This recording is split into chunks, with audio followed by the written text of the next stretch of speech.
It's a lot of underrated sneaker vlogs on YouTube, which I'm a big fan of.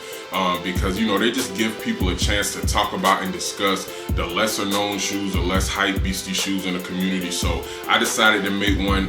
My pick for the most underrated shoe is the Nike Air More Uptempo. Now, it's several reasons that I think that this shoe is underrated, and I'm gonna get into detail of those reasons later in the episode, but I'm gonna give you a list of those reasons to give you a quick rundown in no particular order. Now, the first reason is availability. How available are the shoes? Do you have to wait in line at brick and mortar stores, or do you have to join raffles, or are they always sold out in stores or online? That's the availability factor.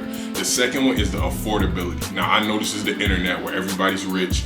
People on the internet and social media don't like to act like they worry about price. I do, especially when it comes to things that I like. I'm gonna try to get the cheapest price. The affordability of the shoe is something else that I think makes it very underrated. The third reason is comfortability. How comfortable is the shoe? Can you work in the shoe? Can you play basketball in the shoe? We've all been out to places and we couldn't wait to get home to take our shoes off because they were just uncomfortable. That's not something that you gotta worry about with these. And the last reason is durability. How durable is the shoe? Now, when you talk about Nike, Jordan, or any top brand of sneaker like that, the shoes probably aren't gonna fall apart just off your feet. But when I talk about durability, I'm talking about how long does the shoe look new? When you wear Jordans, Nikes, New Balances, Reeboks, Adidas, Yeezys, etc., most of the time when we wear these shoes in the community, we're wearing them to look nice. We're wearing them with jeans. We're wearing them with certain things that we want to appeal to the eye. So it's important that they look new and clean for a long time.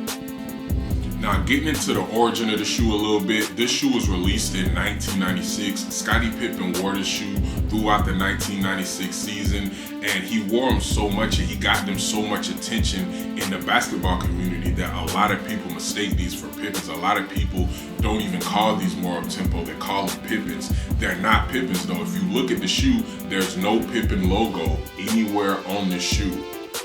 There's not a Pippen logo on these shoes, but people still refer to them as Pippins. Now, there is a colorway called Split that has a Pippen logo on it, and I'm gonna talk to y'all about that specific pair later in this episode, but these aren't Pippins. These are just shoes that Pippen liked. He was signed to Nike at the time. He liked the shoes. He liked the feel of the shoe, the look of the shoe. He said they felt great when he was playing in them, so he decided to rock with them for the 96 season. These shoes also got a lot of attention in 1997 when they were in the movie Georgia the Jungle. Georgia the Jungle was a movie star, Brendan Fraser, who was a big Hollywood actor at the time. It was a blockbuster movie, and the shoes, which was this colorway here that were in the movie, they were actually on the screen for a long time. Now, this put the Air More Uptempo in a unique situation. They were already co-signed by Scottie Pippen for the NBA fans, for the sneaker people in that world, but being in the movie Georgia the Jungle, exposing the shoes to a whole new set of people who may not have been avid basketball fans, put this shoe in a nice situation. It put it in a situation where it could become commercialized and it could become mainstream while also appealing to the hardcore NBA fans as long as Scottie Pippen chose to wear them. Scottie Pippen also wore these shoes in the 96 Olympic Games. This was another big look for the shoe. Not only did millions of people get to see the shoe debuted in a new colorway, white and blue, but they also got to see the shoe in action on the biggest stage. Years later, Nike released a colorway called Split, celebrating Scottie Pippen's time with the USA men's team and his career with the Chicago Bulls. Half of the shoe being red for the Chicago Bulls, the other half being blue for his time with Team USA. Also, that split colorway is the only colorway with the Scottie Pippen logo, celebrating Scottie Pippen's influence and how he helped popularize the shoe. Now that we got a little bit of the history of the shoe out the way, let's get into why I think this is the most underrated shoe. Now, I'm gonna talk about availability first. This is important, obviously, because if you like a shoe, if we see shoes that we like, we want to be able to get them with as little hassle as possible. We want to be able to walk into a store and get them, or we want to be able to go to a website and get them. Now, obviously, that's why availability is cool, but it's deeper than that.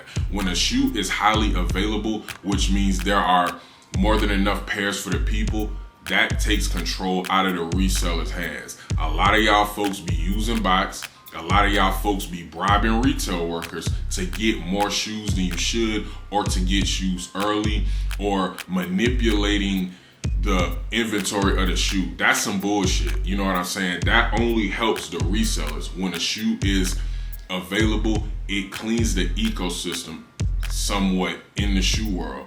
It creates a shoe where people can't price gouge.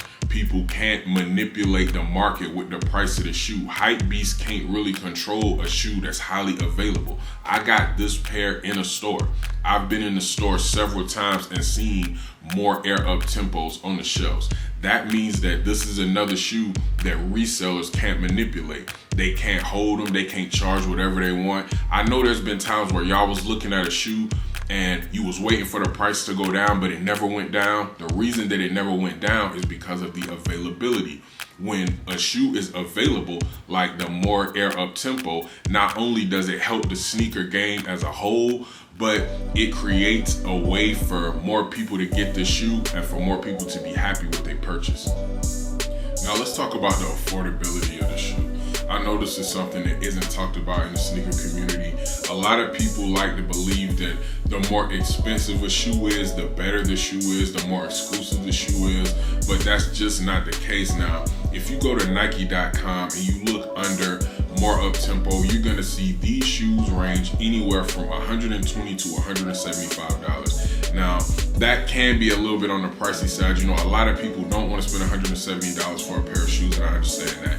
But getting these shoes around $120, $115, $130 is a pretty good deal. These shoes are very durable and they're gonna last you for years as long as you don't, put too much strenuous wear and tear on them. When you look at the price point of foam posits, Jordans, Air Force Ones, even some SB Dunks, they're much higher than the More Uptempos. They don't look as good. They don't offer as many colorways. They're not as comfortable, but they still cost more. Don't get me wrong, if you want some regular Forces or some regular Dunks, they won't run you that much. They're gonna be pretty affordable. But when you talk about collabs or exclusive colorways, the More Uptempo is one of the cheapest options in all of the Nike family.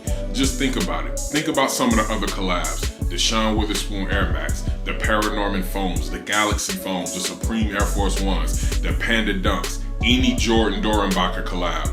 These are price points that reach several hundred or sometimes into the thousands of dollars.